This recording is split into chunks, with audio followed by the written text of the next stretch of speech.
Welcome to the Multifamily Marketers Podcast. I'm your host, Josh Grillo, co-founder here at Resident 360. And I'm also joined by my co-host, Caroline Mills. Caroline, how are we doing this morning? Hey, Josh, doing good. It is mighty cold here in North Carolina. Hopefully it's better for you out in San Diego. It is a cool 75 degrees out today, and I'm in a t-shirt, so... That hurts my 34-degree weather. Oh, absolutely. Yeah, you can't complain out here in San Diego. That's just why we live here. This is why we pay the sunshine tax, right? For weather like it is today here in December. So that's true. All right. The topic today is interactive site maps. What about these interactive site maps? Caroline, why don't you talk a little bit and tell everybody what we're going to dive into? Yeah, so today we're really diving into what are interactive site maps, why are they important, what kind of communities need it, how do you decide if your community needs it. We see this trending a lot in the industry, whether it's in grain, whether it's 3D plans, whoever it may be. So we're here to help you decide if that's what's best for your community. And when we're talking about interactive site maps, now we are referencing really, these are the site maps that live on what? A floor plans page of a property website. Am I correct?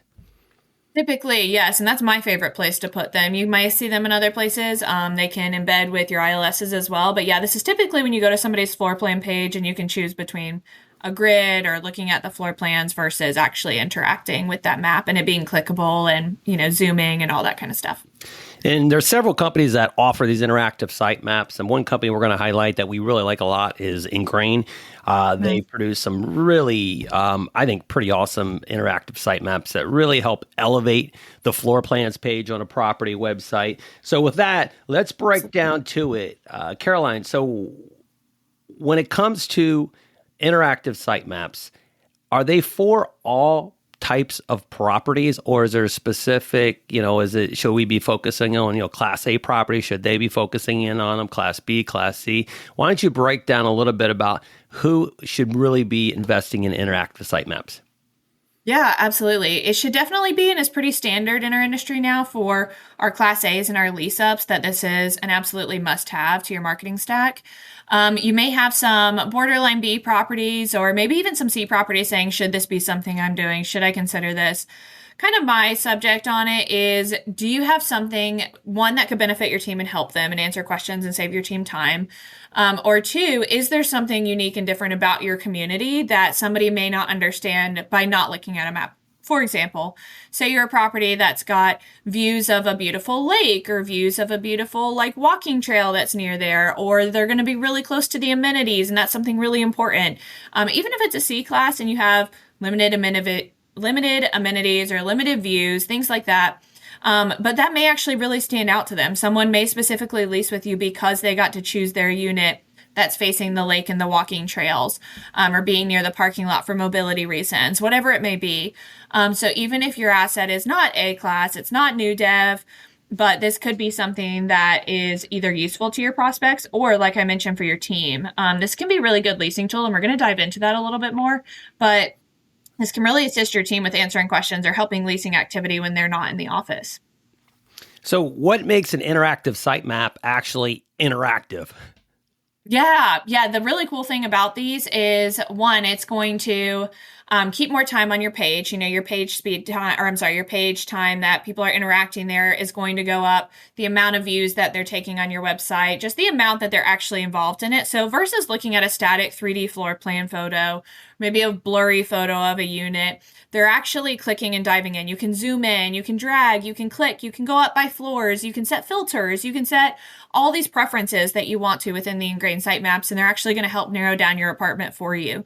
So versus you having to be a prospect who clicks in 5 or 6 different floor plans, you're trying to find one on the first floor, you're trying to find it facing a certain way, Ingrain can take all of this out for you. And so you can actually put in all those filters. And now I'm spending a lot more time on the site, which is only going to help Google and PPC and all these different things I'm putting my money into.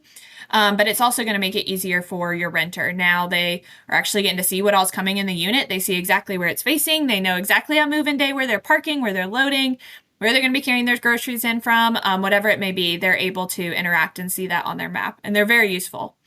So the key word here is interactive. Renters, they're not actively aren't passively scrolling through on your floor plan Right. page. They're actually engaged. They're making decisions faster, and they're spending more time on your website, which is most important. Absolutely. Okay, so let's break down a little bit about the psychology. Why do these maps work so well? Yeah, because renters really do want the orientation. They want to literally picture themselves living there in that exact unit. They want to know those questions. Where is the pool? You're carrying all that pool gear. What if you had kids, and you're carrying the floaties, you're carrying towels, you're carrying a cooler, you're carrying all those things. You do not want to be across a busy road or 7 buildings down from the pool or whatever it may be. Maybe you have a dog and you want to be near a dog park. They want to know what the view is going to look like. Elevator access is a huge one we see a lot. So any of these kind of things that are special amenities or could be amenities to someone else over somebody, then these are those useful things. So it's one, going to help them view these spaces, but it's going to answer a lot of these questions that they don't have to call the site team up for. Now I don't have to call the office and say, Josh, well, how far am I going to have to walk from the elevator? Where's move-in time? Where do I put my truck? How am I going to be able to get to the pool? Like, now I don't have to ask you these things. I can just go online after hours when you've closed and now look at all this myself and make my own decision. Oh, that's really cool. So it's like giving prospects literally like a little cheat code, if you would. Yeah, absolutely. Makes it easier for them and for the teams. All right, so let's talk about mistakes communities make. What do communities get wrong when it comes to these interactive site maps? I would say the biggest one is probably just not updating availability and accuracy. So if the map says the unit's available, but then leasing team shows it's not, or it says you have color scheme A, but really it's color scheme B, you're taking the trust out of using that product with your client or with your prospect. And so now they're going to these maps and they're thinking they're getting one thing, but now they're getting another. Now it's just made it more confusing for everybody. So making sure that you've got it, embedded with your systems and that it's feeding accurately every day, that you're double checking that information. I have literally been on calls with people before where I'm saying, okay, well, like this is showing when I click this, it's showing a 2-bedroom floor plan, but then it's saying it's a 3-bedroom floor plan. Which one is it? So just making sure you don't want it to be harder for your team to use this tool or for your prospects. You want to make it as easy as possible. So just making sure it's up to date and connected. So it sounds like it's not really a one and done. You really need to make it a part of your workflow. Actually check it, make sure it's accurate, and check it often and make sure it's accurate. So everybody's giving out the right information from the interactive site map to what the actual team is saying on site. Absolutely. It's just like that digital curb appeal audits we talk about all the time on this channel, is making sure you're auditing it, putting your prospect hat on, and making sure it makes sense and the usability is correct. All right. Well, let's talk about the future of interactive site maps. Hold on. Give me a second here. Caroline, my dog is going crazy because there's somebody at the door. Talking about the future, where do you think interactive site maps are heading?